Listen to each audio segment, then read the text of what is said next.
धरना चल रहा था और लगातार पूरे देश ने हर घटनाक्रम पर बड़ी पैनी नजर रखी। आज आपको हम एक बड़ी खबर से रूबरू करा रहे हैं और बड़ी खबर यह है कि जो नाबालिग पहलवान थी उसने अपनी स्टेटमेंट में बदलाव किया। इसकी कई वजह रही हैं और आपको रूबरू कराते हैं नाबालिग पहलवान के पिता से। उन्होंने इस दौरान क्या क्या झेला और ये नौबत क्यों आन पड़ी कि उनको अपनी स्टेटमेंट बदलनी पड़ी।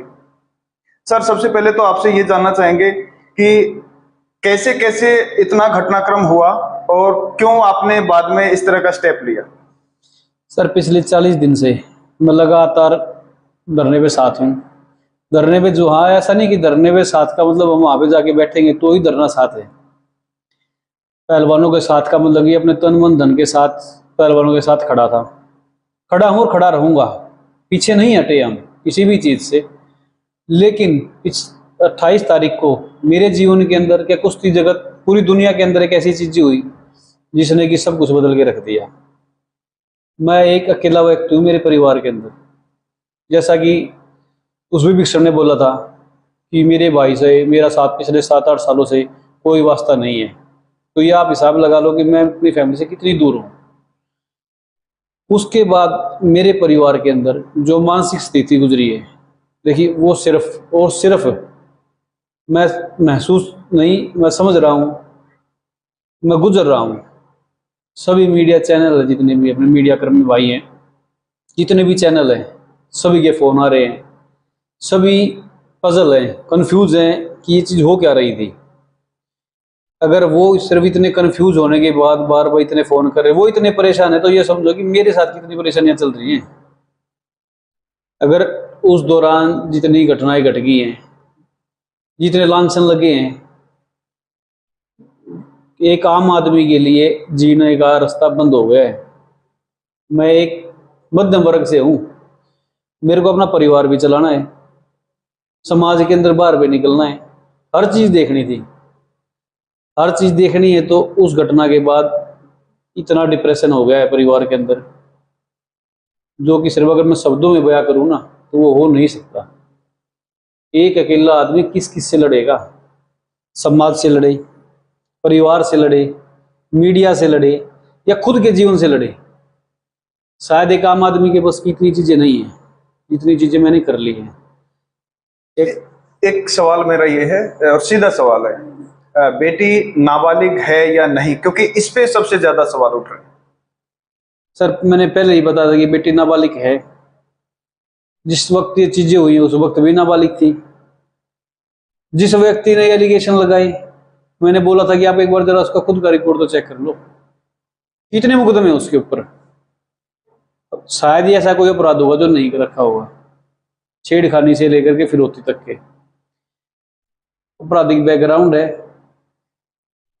मैं नहीं फेस कर सकता। अगर कल को सपोज करो वो अपराधी है, अगर मेरे पास और भी ठोस सबूत है जो समय आने पर मैं दिखाऊंगा लोगों के सामने। मैं ये नहीं कहना चाहता कि किसने धमकी दी है। परिवार है सर, उस प्रेशर के अंदर सपोज करो मेरे को कुछ हो गया तो मेरा परिवार बर्बाद, कौन संभालेगा? कोई नहीं है। भाई जितना साथ दे रहा है वो पूरी दुनिया ने देखा है।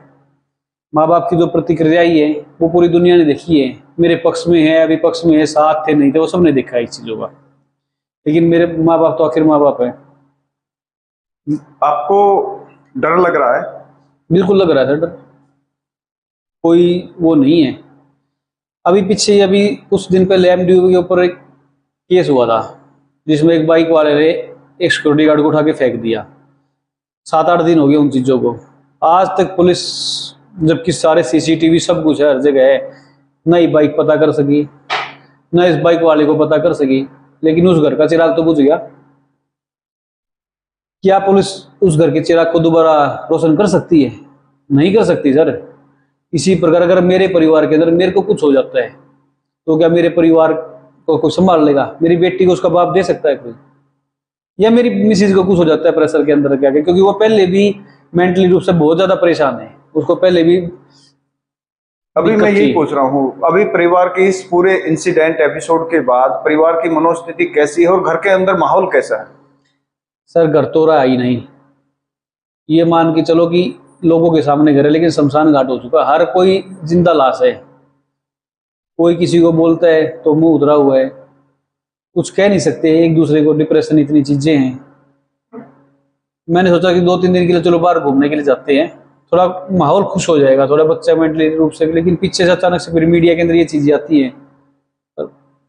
शाम को 7 बजे मीडिया के अंदर एक खबर आती है कि नाबालिग बयान से पलट गई, नाबालिग ने अपने बयान वापस ले लिए, एक्स्ट्रा एक्स्ट्रा एक्स्ट्रा। कहाँ से पता चलते? सूत्रों के हवाले से खबर। मैं इस मीडिया आपके चैनल के थ्रू ये पता करता हूँ कि सूत्रों के हवाले से सिर्फ एक नाबालिग का ही पता चल रहा है क्या? इस देश के अंदर इतना घटनाक्रम हुआ है सूत्रों के हवाले से, किसी भी चीज का कुछ नहीं पता चला अभी तक। लेटेस्ट एमडीयू के अंदर वो गुजर गया है, क्या मीडिया के सूत्र वहां पे कोई काम नहीं कर रहे? तो वहां से ये सूत्र पता नहीं कहाँ से सूत्र आ रहे हैं। पता चल गई, चलो ठीक है भाई, पता चल रही, सभी को मैंने एक बार फोन करके चीज बता दी थी, भाई जो भी कुछ है कोर्ट के अंदर है, कोर्ट का डिसीजन आएगा, आप कर लो। आपने अब जो स्टेटमेंट चेंज की है बेटी ने, क्या है उस स्टेटमेंट में? सर उस स्टेटमेंट की क्या मैं बताता हूँ क्या है। ये सारा घटनाक्रम हुआ कहाँ से? जब एशिया चैंपियनशिप की जो ट्रायल हुई थी लखनऊ के अंदर 2022 को, कंप्लीट पार्शलिटी थी उसके अंदर। फाइनल कुश्ती स्टार्ट हुई दिल्ली की लड़की के साथ फाइनल। देखो वो भी मेरी बेटी है, मैं नहीं कहता कि वो है, जितनी भी बेटियां रेसलिंग करती है, जितनी नहीं कर रही हैं, सभी मेरी बेटी हैं, क्योंकि एक बेटी का बाप मैं हूं। मेरे को पता है कि एक बेटी का दर्द क्या होता है, मेरे से ज्यादा कोई नहीं समझ सकता। फाइनल कुश्ती हुई, दिल्ली के साथ फाइनल हुआ, दिल्ली का ही रेफरी उस कुश्ती के अंदर, दिल्ली का ही match chairman. As a rule possible है ही नहीं। कुश्ती स्टार्ट होने से पहले मैंने ऑब्जेक्शन उठाया कि सर कुश्ती खराब हो जाएगी। उनका सीधा एक जवाब था, कुश्ती लड़नी है तो लड़ो, नहीं तो विनर घोषित करते हैं। क्यों भाई, ऐसा क्यों है? आप कोई तो रूल फॉलो करोगे। दिल्ली का रेफरी कैसे हो जाएगा कुश्ती के अंदर? तो कुश्ती ऐसा नहीं कि कुश्ती के बीच में मैंने बोला, कुश्ती स्टार्ट होने से पहले एक चीज क्लियर कर दी थी कि सर दिल्ली के साथ फाइनल है और दिल्ली का आप रेफरी खड़े कर रहे हो, दिल्ली का मैच चेयरमैन खड़े हो, कौन सा रूल है? कुश्ती खराब होगी सर, कुश्ती हार जाएगी। उससे पहले मेरी बेटी का रीढ़ का ऑपरेशन हुआ है। सबसे हार्ड इंजरी, सबसे खतरनाक इंजरी शायद रीढ़ की हड्डी की होती है, स्पाइन की। उसकी रीढ़ की हड्डी को काट करके डॉक्टर ने एक टुकड़ा बाहर निकाल रखा है। डॉक्टर ने बिल्कुल चीज क्लियर कर दी थी कि भाई पहलवानी तो छोड़ दो, आप स्पोर्ट्स, पहलवानी नहीं कोई भी स्पोर्ट्स छोड़ दो, एक आम लाइफ के अंदर भी अगर इसने कोई हल्की सी भी चीज उठा ली भारी पर, जैसे पानी की बाल्टी को भी, कपड़े वाली चीज, क्योंकि बेटी है इसको दूसरे घर पर भी जाना है, बिल्कुल मना है। मैंने भी अपनी बेटी को बोला मैं बेटा कोई बात नहीं, क्या पता हमारी किस्मत में इतनी चीजें थी, लेकिन उसने हौसला दिया उस टाइम में, नहीं पापा अगर किस्मत में पैरालाइज होना होगा तो मैं हो जाऊंगी, लेकिन मैं कुश्ती नहीं छोड़ूंगी। 3 महीने कंप्लीट बेड के ऊपर थी, रेस्ट, बेड रेस्ट कंप्लीट 3 महीने। उठी है, 1.5 साल लगा रिकवर करने के अंदर, रात को उठ करके भी एक्सरसाइजें कर रखी थी, फिट हुई है, नेशनल के अंदर एक तरफा गोल्ड दिया है। जो ये बोल रहे हैं ना कि कुश्ती खत्म हो गई है, कुश्ती से बचने के लिए चीज करे, भाई 3 साल हो गए लगातार हर नेशनल के अंदर एक तरफा गोल्ड है, तो कुश्ती कैसे खत्म होगी, कमजोर कैसे होगी? अभी मेरा एक सवाल सीधा है, अब ब्रिजभूषण पर क्या आरोप है? देखो ब्रिजभूषण के बारे में पहले वो चीजें क्लियर करता हूँ क्या हुआ। इतनी मेहनत करने के बाद जब एक लड़की ट्रायल के ऊपर जा रही है, उसके साथ गलत कर दिया, तो उस वक्त उस लड़की के ऊपर मेरी नहीं, अगर किसी की भी होती तो क्या गुजरती?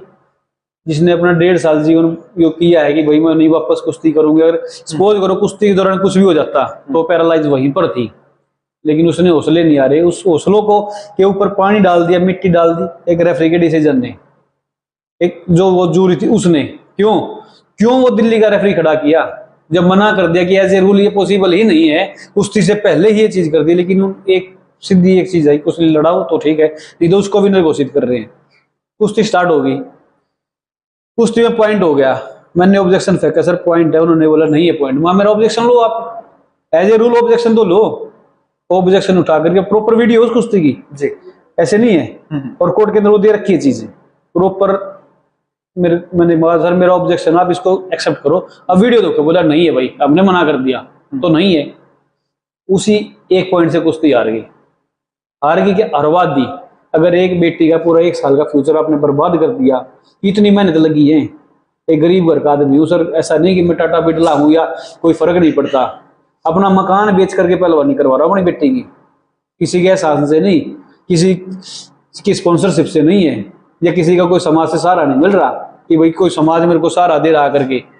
चलिए, भेदभाव की बात समझ में आ गई कि भेदभाव किया गया, फिर ये भेदभाव छेड़छाड़ तक कैसे पहुंच गया जो बयान थे? ये चीज ऐसी हुई है, जब कुश्ती खराब होगी तो आग लगी थी सर, ऐसा हो रहा था कि गोली मार दूं, इतनी आग लगी है, 1 साल बर्बाद कर दिया। फिर ये चीज धरने वाली स्टार्ट होती है। देखो गुस्सा था हमारे अंदर, मैंने फेडरेशन के अंदर अपील भी करी, जब फेडरेशन ने सुनी नहीं मेरी तो मैं कहाँ जाऊं, सुनाऊं जिसने सुननी है उसने सुनी नहीं तो कहाँ जाए हम। तो उस गुस्से के अंदर आकर के देखो कुछ चीजें हैं, कुछ चीज सच भी थी जो हमने एप्लीकेशन दी थी, उसके अंदर कुछ चीजें गलत भी थी, कुछ चीजें ठीक भी थी। मैं आपके चैनल के मदद से बिल्कुल ये नहीं कि सब कुछ झूठ था या सब कुछ सच था, कुछ चीजें गलत थी, कुछ चीजें ठीक थी। मैंने सही और गलत जो भी चीज थी सुप्रीम कोर्ट में जज साहिबा के सामने जाकर के अपनी चीजें क्लियर कर दी है। ये कब किया है दोबारा क्लियर आपने? ये 5 तारीख की बात है, ये 5 तारीख की। अब ब्रिजभूषण पर छेड़छाड़ के नहीं बल्कि भेदभाव के आरोप बिल्कुल है सर। अच्छा, एक सवाल और कि दिल्ली जंतर मंतर पर पहलवान बैठे हैं और पूरा देश से पहलवान भी, अलग अलग क्षेत्र के लोग भी, खिलाड़ी भी, सामाजिक संगठन भी, महिला संगठन भी, किसान भी, खाप पंचायतें भी उनका समर्थन कर रहे हैं, उनको सपोर्ट कर रहे हैं।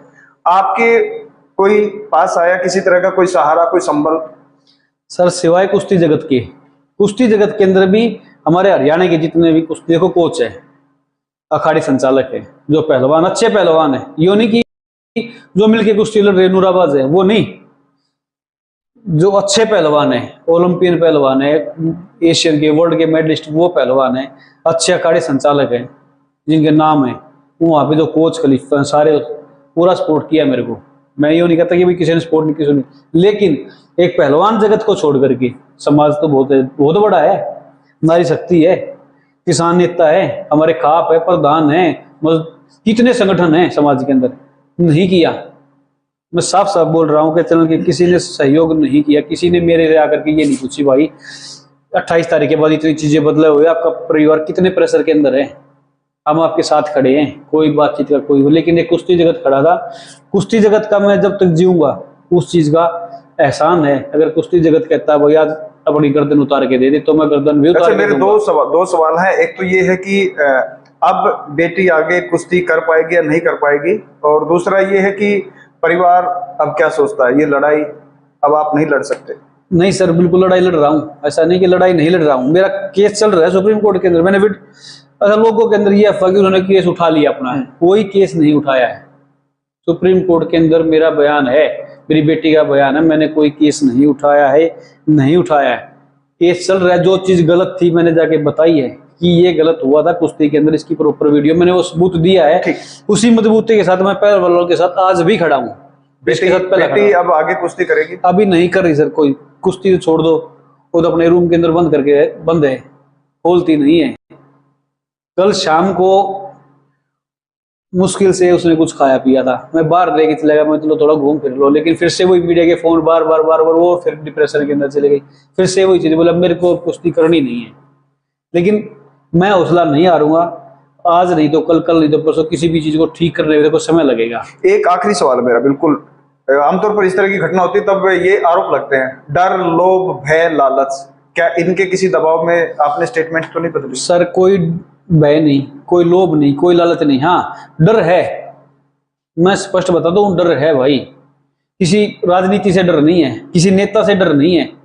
आदमी बाहर से डरता है तो अपने घर के अंदर आता है, लेकिन अगर आदमी अपने घर में ही डर जाएगा तो वो कहाँ जाएगा, वो कहाँ जाएगा डर के। बिल्कुल, ये एक बड़ी अपडेट, बड़ी खबर, और शायद से पूरा देश इसका वेट कर रहा होगा कि आखिर क्या होना है। नाबालिग जो खिलाड़ी है, पहलवान है, उसने अपनी स्टेटमेंट बदल ली है, और जो खिलाड़ी के पिता हैं वो कुछ और कहना चाहते हैं। जो बार बार ये चीज हो रही थी वो नाबालिग नहीं है, ये चीज नहीं है। जो डॉक्यूमेंट उस विभिक्षण ने दिखाए थे वो खुद मैंने दिल्ली पुलिस के दे रखे थे। अब आप ये देखिए कि प्रेशर क्या चीज होती है। सुप्रीम कोर्ट के सत्तादेश थे कि इसके अंदर कोई भी बाहर नहीं आएगा, नाम नहीं ले सकते हो। अब डायरेक्ट नाम लिया गया, मीडिया के थ्रू नाम लिया गया। देखो क्या किसी ने उस मीडिया के ऊपर कार्रवाई करी? नहीं करी।